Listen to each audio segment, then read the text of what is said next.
आपको अपने भविष्य में झांकना होगा और यह मालूम करना होगा कि आपको करना क्या है। शिकायत करना कोई रणनीति नहीं होता दोस्तों। नमस्कार दोस्तों, मैं ज्योतिष आचार्य वासुदेव मिश्रा आपका अपने चैनल सत्य की खोज में हार्दिक अभिनंदन करता हूं। दोस्तों, आज का यह ज्योतिष का कार्यक्रम मकर राशि वालों के लिए, हाँ जी, आपके लिए बहुत ही ज़्यादा खास और महत्वपूर्ण रहने वाला है। जैसा कि आपने थंबनेल में पढ़ ही लिया होगा कि राहु का तांडव हो चुका है ख़त्म।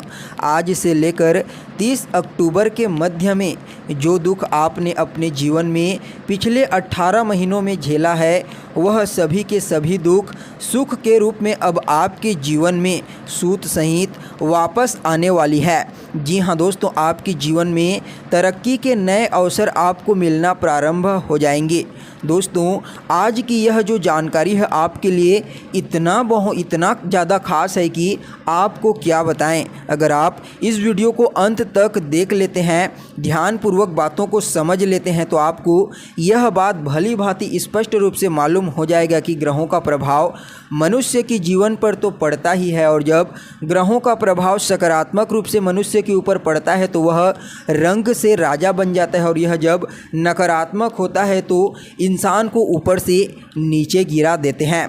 तो दोस्तों, अब समय बदलने वाला है। जी हाँ दोस्तों, आज का यह जो ज्योतिष का कार्यक्रम है, यह आपकी जन्म की राशि चंद्र राशि पर आधारित है। अगर आपको अपनी जन्म की राशि मालूम नहीं है तो आप इसे अपनी प्रचलित नाम राशि के आधार पर समझ सकते हैं। और दोस्तों, अगर आप हमसे अपनी जन्म कुंडली पर परामर्श लेना चाहते हैं तो वीडियो के डिस्क्रिप्शन बॉक्स में और वीडियो के अंदर आपको नंबर मिल जाएगा, जहां से आप संपर्क करके अपनी जन्म कुंडली पर परामर्श ले सकते हैं।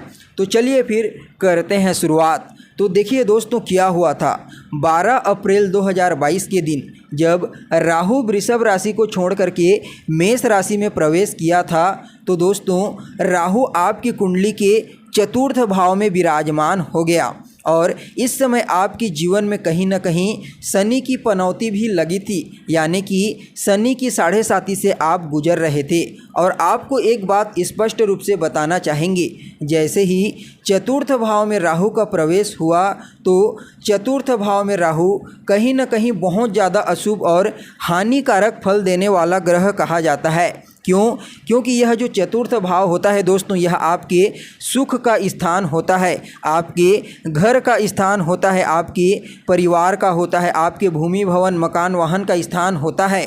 और इस स्थान में कोई पापी ग्रह आकर के बैठ जाए तो मनुष्य का जीवन तो बर्बाद होना निश्चित हो जाता है। भले ही दोस्तों यह वीडियो 18 महीने पहले की है, लेकिन उससे पहले भी अगर आप 18 महीने का समय देखोगे तो जब राहु वृषभ राशि में मौजूद था तो भी वह त्रिकोणत अवस्था में बैठा था, मतलब दोनों का जो जोड़ होता है वह आपके 3 में 3-3 होता है। तो राहु ने पिछले 3 सालों से ही आपके जीवन में तांडव मचा रखा था। तो देखिए दोस्तों, मकर राशि वाले, जैसे ही राहु मेष राशि में प्रवेश किया तो मेष राशि जो होती है वह काल पुरुष की कुंडली में मस्तिष्क का प्रतिनिधित्व करती है। यह अग्नि तात्विक राशि होती है, उग्र राशि होती है, क्षत्रिय गुण को धारण करने वाली, और मनुष्य के जीवन में हट्टी जिद्दी स्वभाव को प्रतिनिधित्व करके बताती है। जैसे ही चतुर्थ भाव में मेष राशि में राहु विराजमान हुआ तो यह आपके जीवन में आपके घरेलू संपत्ति प्रॉपर्टी में विवाद करना प्रारंभ कर दिया। आए दिन किसी न किसी का स्वास्थ्य खराब होना प्रारंभ हो गया। इसके अलावा न चाहते हुए भी आपकी स्थिर जिंदगी को अस्थिर कर दिया, मतलब आपको अपने खुद के जन्म स्थान से दूर ले जाकर फेंक दिया। इसके अलावा दोस्तों, यह जो राहु है यह आपके नवम दृष्टि से नीच दृष्टि से अपने द्वादश स्थान पर कुंडली पर दाड़ा, जिससे आप कर्जदार बन गए। जीवन में वह दौर आपको देखना पड़ा कि आपको दुनिया में ऐसा लगा कि पैसा ही सब कुछ होता है। राहु दिमाग को इस प्रकार से आपके भ्रष्ट कर दिया कि आपके अंदर उग्रता और क्रोध का व्यवहार उत्पन्न हो गया। जी हाँ दोस्तों, आपकी मानसिक स्थिति को राहु ने इस कदर भ्रष्ट कर दिया कि आप न इधर का हुए न उधर का हुए। चतुर्थ भाव का राहु न सिर्फ आपको पारिवारिक लोगों से अलग किया, बल्कि यह कर्म क्षेत्र पर भी बड़े बड़े लोगों से आपका जो संपर्क हुआ उससे भी रिश्ता रिश्ता को खराब कर दिया और अंतिम पड़ाव में जीवन की स्थिरता पर भी आपका जो वास्तविक सुख आपको मिलना चाहिए उसे आपसे छीन लिया। यानी कि दोस्तों कुल मिलाकर के देखा जाए जो पिछले 3 साल का समय था वह आपके जीवन में हर तरह से नुकसानदायक कहा जा सकता है। कहाँ आपका स्वास्थ्य खराब हुआ, ससुराल पक्ष से मतभेद की स्थिति बनी, कर्ज के योग बने, केस मुकदमा न जाने कितनी बार आपके जीवन में आई, किस लेवल पर आपके जीवन में केस मुकदमा आए और आप किस प्रकार से फंसते चले गए आपको खुद ही मालूम नहीं हुआ। चाहे समाज से हो, परिवार से हो, कट कर रहने लगे। क्योंकि दोस्तों यह जो मेष राशि होती है ना, यह वन और पर्वत पर निवास करने वाली राशि होती है। तो राहु जैसे ही इस राशि में आया आपको सामाजिकता से दूर कर दिया। और जब कोई भी मनुष्य सामाजिकता से दूर हो जाता है, अपने परिवार से दूर हो जाता है, घर से दूर हो जाता है, तो कहीं ना कहीं सबसे बड़ा जीवन में असफलता का कारण बनता है। लेकिन दोस्तों अब देखिए आपके जीवन में क्या हो रहा है। आज से लेकर 30 अक्टूबर के मध्य में मकर राशि वाले, जी हाँ दोस्तों, आज से लेकर 30 अक्टूबर के मध्य में राहु जो है वह बिल्कुल कमज़ोर हो चुका है, 2 डिग्री पर आ गया है।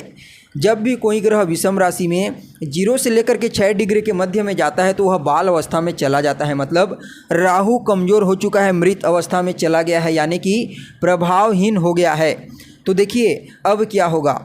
आज से लेकर के 30 अक्टूबर के मध्य में आपके जीवन में जो हलचल नेगेटिविटी फैला रही थी, धीरे धीरे वह शांत होना प्रारंभ हो जाएगी।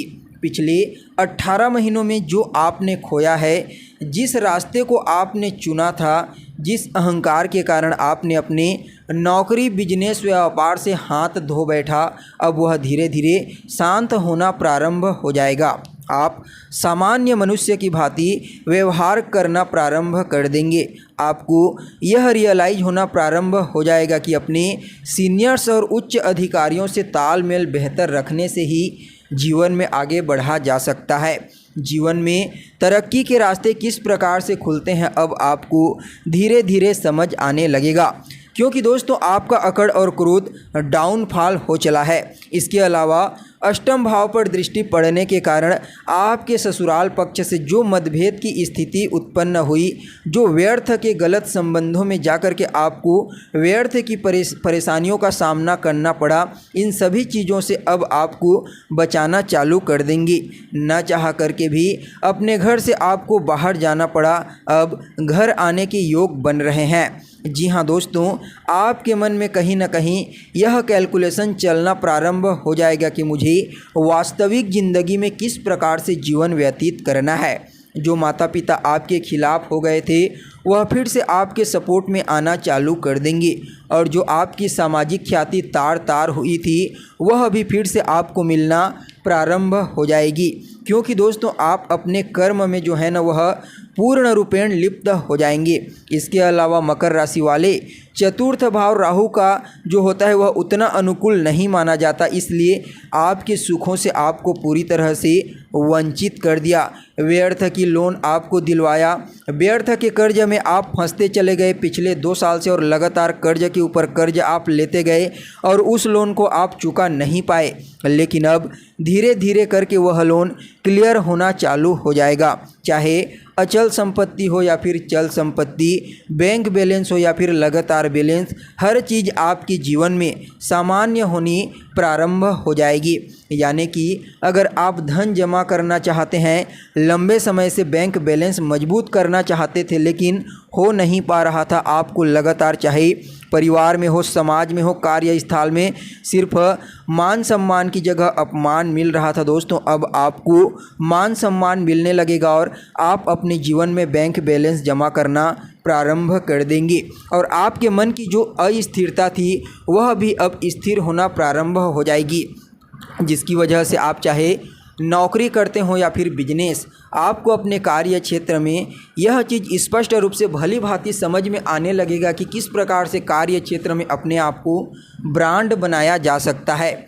इसके अलावा दोस्तों जो डिप्रेशन आपको पिछले 18 महीनों में ससुराल पक्ष से देखने को मिला, व्यर्थ केस के मुकदमे में आप फंसे, इनसे भी आप बाहर निकलना प्रारंभ कर देंगे। काफ़ी हद तक सामाजिक डिस्टर्बता जो आपको महसूस हुई वह भी अब आपके फेवर से बाहर चली जाएगी और समाज में आपको एक अलग पहचान की प्राप्ति होगी। यानी कि अब धीरे धीरे समय आपके फेवर में आना प्रारंभ कर दिया है। आपको हर प्रकार से अब अपने जीवन में लाभ देखने को मिलेगा।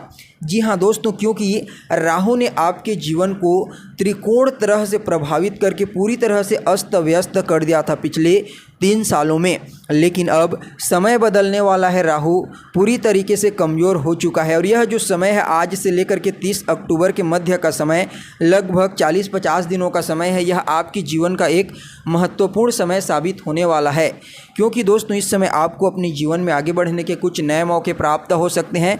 कुछ न कुछ आपको अपने जीवन में अच्छा होता हुआ अवश्य दिखाई देगा। जी हाँ दोस्तों, आपको यह बात अब स्पष्ट रूप से समझ में आ चुकी होगी कि राहु पिछले 3 सालों से आपके जीवन को किस प्रकार से बर्बाद किया और अब आपके जीवन को किस प्रकार से राहु एक नए ट्रैक पर लाने का प्रयास करने वाला है। इस चीज़ के बारे में आपको जानकारी प्राप्त हो गई। तो दोस्तों फिर भी राहु के इस प्रभाव को बेहतर बनाने के लिए आपको कुछ उपाय तो अवश्य करना चाहिए। तो देखिए, आप तो उपाय बहुत कर रहे हैं, लेकिन राहु इतना प्रभावशाली था कि आपका उपाय भी काम नहीं कर रहा था। फिर भी आपको नियमित रूप से चंदन का तिलक लगाना चाहिए, पक्षियों को दाना डालते रहिए। इसके अलावा शनिवार के दिन सफ़ेद और काला तिल को जल में मिला करके शिवलिंग पर अर्पित कर दीजिए। इससे राहु का जो थोड़ा मोड़ा दुष्प्रभाव होगा वह भी शांत हो जाएगा। तो दोस्तों राहु आने वाले समय में राशि परिवर्तन करेंगे। जी हाँ दोस्तों, 30 अक्टूबर को राहु का महाराशि परिवर्तन होने वाला है। 18 महीनों के बाद यह राशि परिवर्तन करते हैं, इसलिए इनका राशि परिवर्तन बहुत ही महत्वपूर्ण माना जाता है। उसको आने वाले समय में आपको बताएंगे, बड़े विस्तार के साथ बताएंगे आपके ऊपर राहु का राशि परिवर्तन किस प्रकार से प्रभावी रहेगा। तो दोस्तों आपको जानकारी कैसी लगी कमेंट करके बताइए, लाइक कीजिए, शेयर कीजिए और बने रहिएगा हमारे साथ। फिर मिलते हैं एक नए और ताज़ा एपिसोड में, तब तक के लिए नमस्कार।